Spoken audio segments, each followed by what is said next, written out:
Qu'en est-il aujourd'hui des assemblées locales du peuple de Dieu?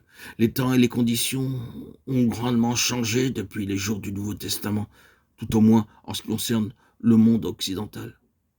Il était simple et naturel en ces temps-là de rassembler ceux qui croyaient en Christ. Il n'y avait alors que des croyants et des non-croyants. Aujourd'hui s'élèvent quantité d'autres questions, celles des affiliations, organisations pratiques et croyances diverses. Mais il y a une ou deux choses qui doivent toujours gouverner cette question. C'est que l'Église locale ou l'Assemblée locale doit être localement tout ce que l'Église est universellement dans son ensemble. Elle ne doit être plus petite ni dans sa vision, ni dans sa vocation, ni dans sa relation. Bien que située localement, elle est universelle quant à sa nature, à son influence, à sa vocation et à sa fonction. Si elle vit pour elle-même, elle mourra. La plénitude dépend de sa longueur et de sa largeur, de sa hauteur et de sa profondeur spirituelle.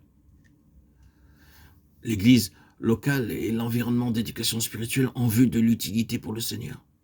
C'est là que sont apprises toutes les leçons essentielles, non seulement par l'enseignement, mais aussi par les disciples spirituels. La leçon fondamentale de la soumission au Seigneur, qui a une si grande importance dans la question de la croissance spirituelle, est apprise de manière très pratique dans une assemblée fidèle et dans la vie de communion. Toute vie personnelle indépendante et non relationnelle est impossible lorsque le corps est véritablement reconnu. La protection, le support, l'appui et le soutien spirituel du peuple de Dieu, au-delà d'une manière simplement générale, ont une grande valeur et importance. L'Église locale, loin de n'être qu'une congrégation, doit être une expression locale de la famille de Dieu, remplir toutes les fonctions et pourvoir à toutes les valeurs de la vraie vie et des vraies relations de famille. La question qui a une importance prééminente dans l'Église locale comme dans l'Église universelle, c'est celle de la souveraineté absolue de Christ, la tête. Tout ce qui usurpe sa place ou qui est en conflit d'une manière ou d'une autre avec elle aboutira très certainement à une limitation spirituelle et à un retard proportionné de la croissance. N'est-ce pas pour cette raison que dans les églises du Nouveau Testament, aucun homme n'exerçait l'autorité, mais que des anciens et non pas un ancien étaient désignés? Le principe du corps est sauvegardé dans ce qui est corporatif et l'autorité individuelle évitée.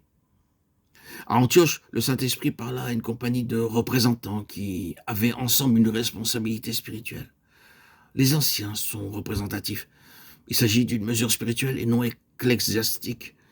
La pluralité des anciens dans le Nouveau Testament signifie que l'Église est amenée en et par ses représentants sous la complète souveraineté de Christ par le moyen du Saint-Esprit.